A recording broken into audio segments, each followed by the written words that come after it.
नहीं, ऐसा नहीं हो सकता, वो बेकसूर है, उन्होंने ऐसा कुछ नहीं किया, वो तो सबसे ईमानदार व्यक्ति है, भला पुलिस वाले ऐसे कैसे कर सकते हैं? नहीं, ऐसा नहीं हो सकता, हमारा बेटा बेकसूर है। हमारे बेटे को बेवजह फंसाया जा रहा है, हम उनके खिलाफ खुद केस करेंगे। कुछ नहीं हो सकता, मैंने बेल के लिए भी डिमांड की, लेकिन पुलिस वालों ने साफ मना कर दिया। गोदाम में विकास का आई कार्ड मिला था। अब मैं समझा कि घर पर जब उसका आई कार्ड नहीं मिल रहा था तो जानबूझकर किसी ने उसका आई कार्ड लेकर उसे फंसाने की कोशिश की है। अब हम क्या करेंगे? हम विकास को कैसे लेकर आएंगे? हम इस तरह हार नहीं मानेंगे और मैं अपने भाई को सही सलामत घर वापस लाकर रहूंगा। इस तरह पूरे परिवार के ऊपर मुसीबतों का पहाड़ टूट पड़ता है और पूरा परिवार आज बहुत ज्यादा टेंशन में था। बच्चों को तो खाना खिलाकर सुला दिया गया था, लेकिन पूरे परिवार में बाकी किसी का भी खाना खाने का मन नहीं किया। आखिर करता भी कैसे? इतनी बड़ी सिचुएशन जो उनके साथ हो गई थी, पूरा परिवार बस करवटें बदल रहा था। मुझे समझ ही नहीं आ रहा कि ये सब कैसे हो गया। हे भगवान, बड़ी मुश्किल स्थिति है, कृपा करके हमें इस स्थिति से बाहर निकालने का साहस देना और हमें रास्ता दिखाना कि हम किस तरह से बाहर निकल सकते हैं। पता नहीं क्यों, लेकिन मुझे बहुत डर लग रहा है। वहीं दूसरी तरफ बड़ी हवेली में आज पवन बहुत ज्यादा खुश था और हाथ में शैंपेन लेकर सेलिब्रेट कर रहा था। आज तुमने बहुत अच्छा काम किया है और तुमने मेरा नाम रोशन कर दिया। अभी तो उसके किए आधी सजा भी नहीं है, अभी तो बस खेल की शुरुआत हुई है। चलो एंजॉय करते हैं, चीयर्स। सब एंजॉय कर रहे थे और थोड़ी देर बाद पवन सभी आदमियों को ऐलान करता है, अभी हमें थोड़ी देर के लिए विकास को भूलना होगा और एक बहुत ही इंपॉर्टेंट मिशन पर जाना है, इसीलिए फिलहाल तो इन हालातों को हम अभी इसी तरह छोड़ सकते हैं। आखिर ये सब क्या हो रहा था और पवन कौन था और वो विकास के पीछे हाथ धोकर क्यों पड़ा था? और क्या सच में वो विकास को बुरे और गलत तरीके से फंसा रहा था या सच में विकास ने कुछ गलत किया था? ये सब जानने के लिए बने रहिए। वहीं दूसरी तरफ क्योंकि दीपक को भी काम से निकाल दिया गया था और विकास के जेल में जाने की खबर भी गली मोहल्ले में एकदम आग की तरफ फैल रही थी। अरे तुझे पता है, सुनीता के बेटे ने अपने ही मालिक की फैक्ट्री में चोरी कर दी और वो पकड़ा गया और अब वो जेल में है। बताओ कैसा कलयुग का जमाना आ गया है, जिस थाली में खाते हैं उसी की थाली में छेद कर देते हैं। उन्हें ऐसा नहीं करना चाहिए था। सच में आजकल किसी की भोली सूरत पर नहीं जाना चाहिए, कभी क्या पता किसका ईमान डूब जाए। अरे ईमानदारी की चाहे दो सूखी रोटी खा लो, लेकिन गलत काम करके नहीं करना चाहिए। इस तरह गली मोहल्ले में हर जगह ये बात हो रही थी और वहीं दूसरी तरफ परिवार के हालात तो बहुत ज्यादा खराब हो गए थे। दीपक पूरा दिन दर बदर भटक कर काम ढूंढता है, लेकिन उसे कहीं पर भी काम नहीं मिलता। क्या आपके यहाँ पर अभी काम है? मैंने पॉम्फलेट देखा था और उस पर लिखा था कि एक वर्कर की जरूरत है आपको। अरे लेकिन एक सेकेंड, अरे तू तो वही विकास का भाई है ना जो जेल में गया है? मैंने तेरे बारे में सुना था, मैं तुम्हें जानता हूँ। जी हाँ, मैं वही हूँ। हाँ तो निकल जाए यहाँ से, तुझे यहाँ कोई काम नहीं मिलेगा। अरे तू चोर का भाई है, हम तुझे भला कैसे काम दे सकते हैं? चला जा यहाँ से, मेरे पास तेरे लिए कोई काम नहीं है देने के लिए। इस तरह हर जगह बदनामी होने की वजह से दीपक को किसी जगह से काम नहीं मिल रहा था, इसलिए आज वो खाली हाथ ही घर वापस आ जाता है। घर आने के बाद देखता है कि चावल के साथ एकदम पतली सी दाल बनाई गई थी। क्या मम्मी, आज फिर से आपने चावल और ये पतली सी दाल बना दी? मुझे नहीं खानी। हाँ मुझे भी नहीं खानी, मुझे बिल्कुल नहीं अच्छा लग रहा, मुझे बहुत गंदा लगता है। बच्चों के नखरे सुनकर आज देवकी को बहुत ज्यादा गुस्सा आ जाता है। आज से पहले उसने बच्चों को कभी नहीं डांटा था, लेकिन आज वो उनके ऊपर बहुत ज्यादा भड़क जाती है। तुम दोनों को जब देखो हमेशा बस नखरे करने होते हैं और तुम्हें शर्म नहीं आती कि चुपचाप हम खाना खा लें? अगर इतना ही नखरे दिखा रहे हैं ना तो खाना खाने की जरूरत नहीं है, रहने दो, कुछ मत खाओ। देवकी उनके आगे से प्लेट हटा देती है। इसके बाद चिंटू बहुत ज्यादा रोने लगता है। अरे कोई बात नहीं बहू, अरे तुझे बच्चों को इस तरह से नहीं डांटना चाहिए। नहीं मम्मी जी, पहले ही हमारे घर के हालात बहुत ज्यादा खराब हो गए हैं और इन लोगों को बिल्कुल भी समझ नहीं आता, जिद बिल्कुल बढ़ती जा रही है। कम से कम हालात तो समझने चाहिए ना कि इस समय जिद करने का समय नहीं है। राशन खत्म होने वाला है और इन्हें कहीं काम नहीं मिल रहा, कैसे काम चलेगा? चिंता मत कर बहू, हम कोई ना कोई रास्ता निकाल लेंगे। और ये तो बच्चे हैं, इन्हें इन सब चीजों के बारे में इतनी बारीकी से कुछ नहीं पता होगा। उसके बाद सब चुपचाप खाना खाने लगते हैं। 2-3 दिन तो गुजर जाते हैं और जब कुछ दिन बाद अब घर में राशन खत्म होने लगता है। दीदी राशन खत्म हो गया है, बस थोड़ा सा आटा बचा है और सब्जी के नाम पर बस घर में सिर्फ 2 आलू बचे हैं। बच्चे फिर से नखरे करेंगे। एक काम करो, उन दोनों आलू की एक पतली सी सब्जी बना लेते हैं। अब पेट भरने के लिए कुछ तो खाना ही था। अब आरोही उन 2 आलू की सब्जी बनाने के लिए तैयारी कर लेती है, लेकिन देखती है कि उसमें से भी एक आलू खराब निकलता है। सिर्फ एक आलू बचता है तो वो उसी एक आलू की सब्जी बना लेती है, जिसके बाद सभी को खाना परोसा जाता है। भाभी ये क्या है, इससे पानी पानी नजर आ रहा है। दरअसल घर में राशन खत्म हो गया है और सब्जी के नाम पर सिर्फ एक ही आलू बचा था, तो हमने उसी की सब्जी बना दी। मेरी सब्जी में तो बस 1 या 2 ही आलू का पीस आया, मुझे और चाहिए। अब देवकी चिंटू को आंखें दिखाती है। उसके बाद वो चुप हो जाता है और चुपचाप खाना खा लेता है। घर में सब बहुत परेशान थे और वहीं दूसरी तरफ दीपक को भी हर जगह काम ढूंढने के बाद बहुत दूरी पर मेहनत मजदूरी का काम मिल जाता है। आज से पहले कभी इतना सामान उठाने का काम नहीं किया, अब तो मेरी कमर जवाब दे रही है। वहीं दूसरी तरफ पूरा परिवार विकास से मिलने जाता है। बेटा तुम ठीक तो हो ना? मैं भी कैसा सवाल कर रही हूँ, यहाँ पर भी भला कोई ठीक हो सकता है? चिंता मत करो माँ, मैं बिल्कुल ठीक हूँ। आप लोग अपना ध्यान रखिए और ज्यादा चिंता मत कीजिए।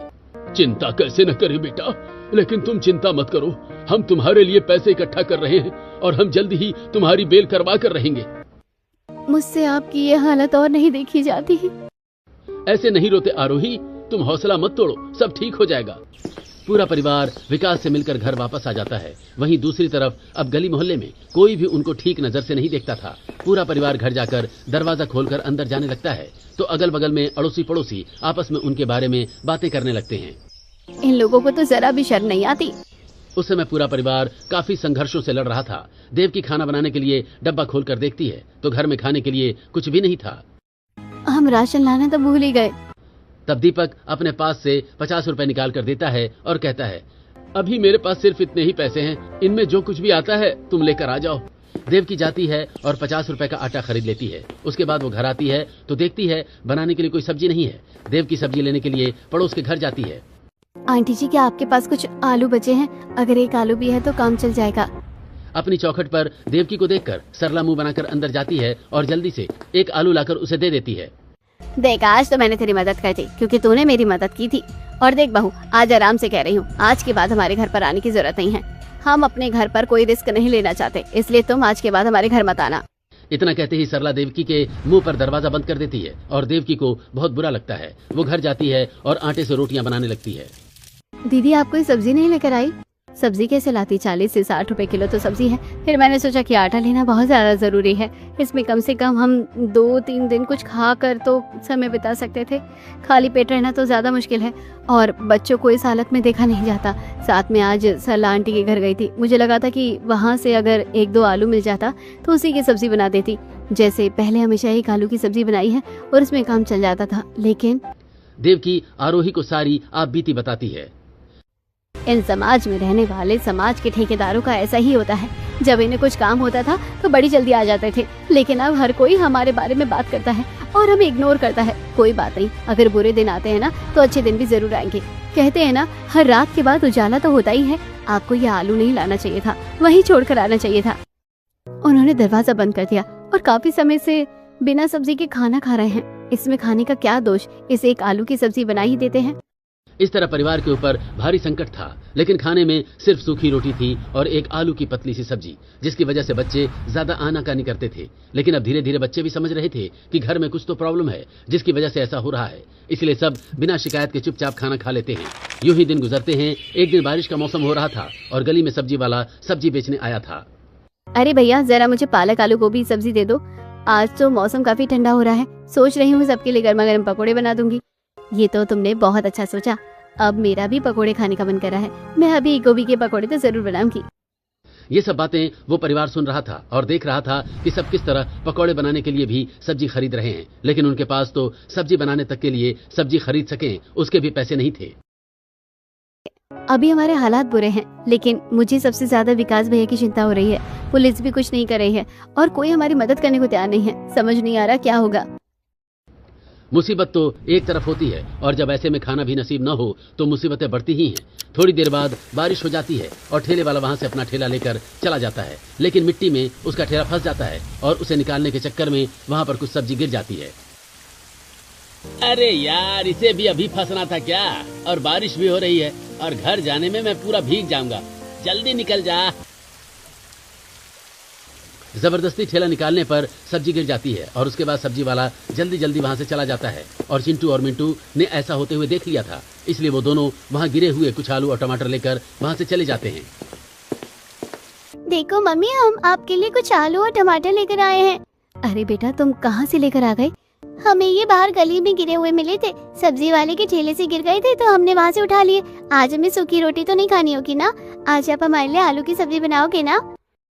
बच्चों की यह बात सुनकर सुनीता और अंजलि की आंखों में आंसू आ जाते हैं और देवकी भी काफी उदास हो जाती है। मुझसे बच्चों की ये हालत और नहीं देखी जा रही। लेकिन इन सभी हालातों में परिवार वालों को मजबूत तो रहना ही था। देवकी देखती है कि उसमें आलू तो बिल्कुल ठीक हैं, लेकिन कुछ टमाटर पिचक कर खराब हो गए, जिसमें से सिर्फ 2 टमाटर बचे थे। हालांकि अभी उनके पास 3 आलू थे, लेकिन देवकी और आरोही तीनों आलू की सब्जी एक दिन में नहीं बनाती। वो दोनों आज भी 1 आलू की पतली सी सब्जी बना देती हैं और सभी को खाना परोसती हैं। मम्मी, आज आपने एक ही आलू की सब्जी क्यों बनाई? हमारे पास तो 3 आलू थे, तो आपने सबकी सब्जी क्यों नहीं बनाई? क्योंकि बेटा, अगर आज मैं 3 आलू की सब्जी बना देती तो कल हमारे पास खाने के लिए कुछ नहीं होता। आज भी हम 1 आलू की सब्जी खा लेंगे और इस तरह कल और परसों भी खा लेंगे। इस तरह बच्चे देवकी की बात मान जाते हैं और खुशी से खाना खा लेते हैं। सच में कितना अभागा हूँ जो अपने परिवार के लिए कुछ भी नहीं कर पा रहा। मुझे खुद के ऊपर बहुत ज्यादा शर्मिंदगी महसूस हो रही है। नहीं बेटा, ऐसा नहीं कहते। तुम अपनी तरफ से पूरी कोशिश कर रहे हो, लेकिन अभी शायद हमारे नसीब में संघर्ष करना ही लिखा है। इस तरह परिवार वाले उन 3 आलू से हर रोज 1 आलू की पतली सब्जी बनाकर 3 दिन का काम चला लेते हैं। लेकिन अगले दिन कुछ पड़ोसन बच्चों को डांट रही थी। देखो, हमारे घर के पास आकर खेलने की जरूरत नहीं है। तुम्हारा चाचा भी चोर है, तुम लोग भी चोर हो। कैसे उस दिन ठेले से गिरी हुई सब्जी उठा रहे थे? बाहर शोर सुनकर सभी घर वाले आते हैं और बच्चों को इस तरह डांट सुनता देखकर आरोही गुस्से में कहती है, तुम्हारी इतनी हिम्मत कि बच्चों को इस तरह डांट रही हो? तुम्हें शर्म नहीं आती बच्चों के ऊपर इल्जाम लगाते हुए? देखो तो कैसे तेवर दिखा रही है। मैंने क्या गलत कहा है? एकदम सही तो कहा है। भाभी, हम आपका लिहाज कर रहे हैं, वरना जिस तरह की बातें आप कर रही है ना, हम भी आपको बहुत कुछ कह सकते हैं, लेकिन हम बात आगे नहीं बढ़ाना चाहते। अरे, आपका बेटा तो लोगों के घर से सामान उठाकर ही भाग जाता है, लेकिन हमने कभी कुछ नहीं कहा। हाँ, हमारे बच्चों ने तो फिर भी खराब और गिरी हुई सब्जी ही उठाकर घर पे लाकर दी है, और आपका बच्चा तो दूसरों के घरों से सामान जिद करके लेकर भाग जाता है, तो असली चोरी तो उसे कहनी चाहिए ना। नेहा बात को जानबूझकर बहुत ज्यादा बढ़ा रही थी, लेकिन जब उसके बेटे की बात आती है तो वो मुंह बनाकर वहां से चली जाती है। इस तरह परिवार वालों को समाज के तानों को भी झेलना पड़ रहा था। यूं ही दिन गुजर रहे थे और एक दिन जब आरोही बाजार जा रही थी तो उसके सामने एक व्यक्ति आ जाता है। हेलो दीदी, बहुत समय बाद मिल रहे हैं। रजत को सामने देखकर आरोही के चेहरे का रंग उड़ जाता है। और तुम यहाँ क्या कर रहे हो? आपके पति का ये हाल करने के बाद मैं सोच रहा था कि क्यों ना आपके घर वालों का भी कुछ हाल किया जाए, लेकिन आप रास्ते में मिल गई। कोई बात नहीं, अगर एक बार आप पवन भैया से बात कर लेंगे तो हम आपके परिवार को बचाने के बारे में सोच सकते हैं। ये उनका कार्ड है। इन केस अगर आप कुछ भूल गई हैं तो जरा सोच समझकर आप जवाब देना उन्हें। तो रजत कार्ड लेकर वहां से चला जाता है और ये सब देखकर आरोही की हालत खराब हो गई थी और वो काफी घबराते हुए घर वापस आती है। क्या बात है आरोही, तुम्हारे चेहरे के 12 क्यों बजे हैं? कुछ नहीं तो दीदी, बस ऐसे ही सर में दर्द हो रहा था। अच्छा ठीक है, लेकिन क्या तुम बाजार से आलू लेकर आई हो? नहीं दीदी, अचानक से तबीयत बहुत खराब हो गई थी कि मैं घर वापस आ गई और मैं आलू लाना ही भूल गई। कोई बात नहीं भाभी, आप आराम कीजिए और मुझे पैसे दे दीजिए, मैं लेकर आ जाती हूँ। अब अंजलि आरोही से 15 रुपए ले लेती है और उसके बाद वो सब्जी वाले के पास जाकर 15 रुपए के सस्ते आलू खरीद लेती है। आलू घर लाने के बाद उसमें से कुछ आलू खराब निकलते हैं और कुछ ठीक निकलते हैं। माफ करना भाभी, मुझे नहीं पता था कि इतने आलू खराब निकल जाएंगे। अरे कोई बात नहीं पगली, 15 रुपए में कौन सी सब्जी आती है भला? इसमें से कुछ आलू ठीक है। अगर हम हर रोज एक आलू की पतली सब्जी बनाकर काम चलाएंगे तो हमारा काम अच्छे से चल जाएगा। इस तरह पूरा परिवार बस एक ही आलू की सब्जी बनाकर खा रहा था और अपना काम चला रहा था।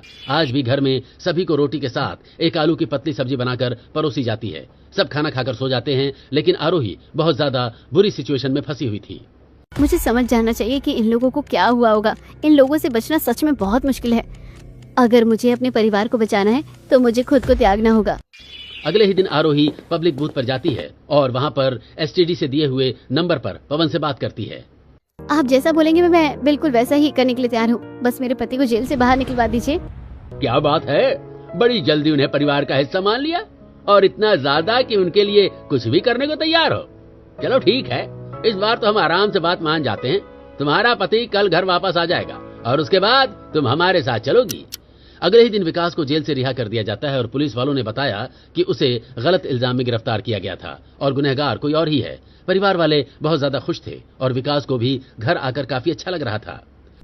सच कहूं तो मैं वहां पर बहुत ज्यादा परेशान हो गया था और अब घर आकर मुझे बहुत अच्छा लग रहा है। मुझे भी खुशी है कि सब कुछ ठीक हो गया है। इस तरह सब ठीक हो जाता है, लेकिन अगले दिन आरोही घर से चली जाती है और वो पीछे एक लेटर छोड़कर जाती है जिसमें उसने सब कुछ सच बता दिया था। विकास को लेटर मिलता है और वो पढ़ता है। मैं वापस अपने घर जा रही हूँ। माफ करना, मैं अनाथ नहीं थी, मेरे घर वाले थे। उन लोगों की गैंग है, वो माफिया गैंग के साथ है, इसलिए मैं अपना घर छोड़कर भाग कर आई थी, क्योंकि मैं उनकी जैसी जिंदगी नहीं जीना चाहती थी। लेकिन उनको मेरा पता चल गया और उन्होंने ही ये सब किया था। अगर आप सबको सुरक्षित रखना है तो मुझे वापस जाना होगा। मुझे माफ कर दीजिए, मैं आप सबको बहुत मिस करूंगी। ये सब सच पता चलने के बाद घर वाले बहुत ज्यादा उदास हो जाते हैं और सबको बहुत बुरा लगता है। मैं नहीं चाहता था कि इस तरह आरोही हमें छोड़कर जाए, ये बहुत गलत हुआ। मुझे आरोही को बचाना होगा। लेकिन हम ऐसा कैसे करेंगे? हमारे पास कोई लीड नहीं है और हमें कुछ भी नहीं पता। तभी विकास को याद आता है और वो अपने कमरे को अच्छे से छान मारता है तो उसे आरोही की पर्सनल डायरी मिलती है जिसमें उसे सारी इन्फॉर्मेशन मिल जाती है। मैं आरोही को बचाने जाऊंगा। तुम अकेले नहीं जा सकते, वो लोग बहुत ज्यादा खतरनाक होंगे। कोई बात नहीं भाभी, मुझे ये काम अकेले ही करना होगा। हम सब मिलकर ये काम नहीं कर पाएंगे। मेरे पास एक प्लान है, मैं तुम्हारी मदद करूंगी, लेकिन तुम वहाँ जाओगे तो ज्यादा खतरा होगा, क्योंकि वो जब तुम्हें अच्छे से जानते होंगे। देवकी अपने प्लान के बारे में सबको बताती है और ठीक है, तो हम एक बार आरोही को बचाने जाने की कोशिश करेंगे। अगले ही दिन पहले लोग ट्रेन से वहां पहुंच जाते हैं और देवकी अपना थोड़ा सा हुलिया बदलकर आरोही वाले एड्रेस पर जाती है। वो वहां पर काम की तलाश में जाती है। हमें कोई काम वाली की जरूरत नहीं है, जाओ यहाँ से। देवकी बहुत ज्यादा रोने का ड्रामा करती है और वहीं पर हाथ जोड़कर लेट जाती है। देखो साहब, ऐसा मत करो, मेरे छोटे छोटे बच्चे हैं और मेरे पति ने मुझे धोखा दिया है। कृपया करके मुझे काम दे दो, मैं बड़ी आस लेकर यहाँ पर आपका बंगला देखकर आई हूँ। ठीक है, हम तुम्हें काम दे देंगे, लेकिन यहाँ की बात बाहर नहीं जानी चाहिए, वरना तुम अपनी जान से हाथ धो बैठोगी। देवकी जल्दी से खड़ी हो जाती है और खुश होकर कहती है, ठीक है मालिक। अब देवकी वहाँ रहती है और उसके बाद आरोही के कमरे में जाती है और आरोही देवकी को देखकर काफी हैरान हो जाती है। अरे दीदी, आप यहाँ कैसे आ गई? देवकी सारी बात बता देती है। हम तुम्हें यहाँ लेने आए हैं, चलो हम तुम्हें यहाँ लेने आए हैं, चलो हम सब यहाँ से चलते हैं और उसके बाद हम एक नई जगह जाकर अच्छी सी शुरुआत करेंगे। लेकिन मैं अपनी वजह से आप लोगों की जान खतरे में नहीं डाल सकती। विकास तुम्हें लिए जाए बिना नहीं मानेगा और हम सब भी तुम्हें नहीं छोड़ सकते। इस तरह देवकी आरोही को मना लेती है और कुछ दिन वहाँ पर काम करने के बाद एक रात वो अच्छा मौका ढूंढकर बंगले से बाहर निकलने की कोशिश करते हैं और बाहर निकलकर पूरा परिवार उनका इंतजार कर रहा था। आप दोनों ठीक तो है ना भाभी? कोई परेशानी तो नहीं हुई ना? अब हम चल सकते हैं ना? हाँ, हम चल सकते हैं। जब वो सब वहाँ से जाने लगते हैं तभी पवन और महेश अपने आदमियों को लेकर वहाँ आ जाते हैं और सबको पकड़ लेते हैं। तुम्हें पता है हम किस लेवल के बंदे हैं और तुमने हमें कम समझने की जरूरत की। तुम्हारी बाल बुद्धि, हम तो तुम्हें देखते ही समझ गए थे कि कुछ तो गड़बड़ है। अब तुम सब गए। नहीं भैया, नहीं पापा, आप कुछ मत कीजिए, इन लोगों को आप जाने दीजिए, इन लोगों को कुछ मत करना। बिल्कुल नहीं, हम आरोही को लिए बिना यहाँ से वापस नहीं जाएंगे। वो अब हमारे परिवार का हिस्सा है और हमारे साथ रहना चाहती है। आप उसका परिवार होते हुए भी उसकी खुशी के बारे में कैसे नहीं सोच सकते? हमें ज्यादा ज्ञान देने की कोशिश करने की जरूरत नहीं है, ज्यादा बोलेगा तो जान से जाएगा। मुझे कोई फर्क नहीं पड़ता, लेकिन मैं अपनी धर्मपत्नी को यहाँ छोड़कर नहीं जाऊंगा। ठीक है आरोही बेटा, तुम उनके साथ जा सकती हो। ये बात सुनकर सब बहुत हैरान हो जाते हैं। नहीं पापा, आप ऐसा कैसे कर सकते हैं? बेटा, आज मेरी आंखें खुल गई हैं। हम अपनी बेटी की शादी अपनी जैसी हैसियत वाले के हिसाब से करवाना चाहते थे, लेकिन इन लोगों का दिल बहुत ज्यादा बड़ा है और हमारी बेटी से सच्चा प्यार करते हैं और उसे किसी मुसीबत में अकेला नहीं छोड़ेंगे। यही चीज आज के जमाने में बहुत कम देखने को मिलती है। इन लोगों के प्यार ने आज मेरी आंखें खोल दी। इस तरह आरोही के जो माफिया पिता और भाई थे वो अब मान जाते हैं, लेकिन वो दीपक और विकास को एक अच्छी नौकरी दिलवाते हैं ताकि वो आराम से अपना जीवन यापन कर सकें। आज घर में आरोही 10 किलो आलू लाती है और उससे अलग अलग आलू की सब्जियां बनाती है, जैसे आलू की भुजिया, आलू दम और शाही पनीर और बहुत सारी सब्जियां बनाती है। सब साथ बैठकर एक साथ खाना खाते हैं। आज का खाना बहुत अच्छा है। सच में मुझे भी यकीन नहीं हो रहा कि मेरे घर वाले भी मान गए और अब हमारी आर्थिक स्थिति भी ठीक हो गई और अब हम इतना अच्छा खाना खा रहे हैं। लेकिन माफ करना, मेरी वजह से आप सबको परेशानी हुई। अरे भाभी, आपकी वजह से हमें एडवेंचर करने को भी तो मिला और अब हमारी लाइफ भी सेट हो गई है, तो कोई दिक्कत नहीं है। हाँ बेटा, जिंदगी में मुसीबत तो आती है, चाहे किसी भी तरीके से आए, लेकिन हार नहीं माननी चाहिए। ठीक है, चलो खाना शुरू करते हैं। वैसे भी बहुत समय बाद हम इतना अच्छा खाना खा रहे हैं, ठंडा करके खाने में स्वाद नहीं आएगा। हाँ, आप तो बच्चों से भी बढ़कर निकले भैया। इस तरह परिवार आज शांति से और सुकून से बैठकर बढ़िया खाना खा रहा था और अब उनकी जिंदगी पहले से बेहतर हो गई थी।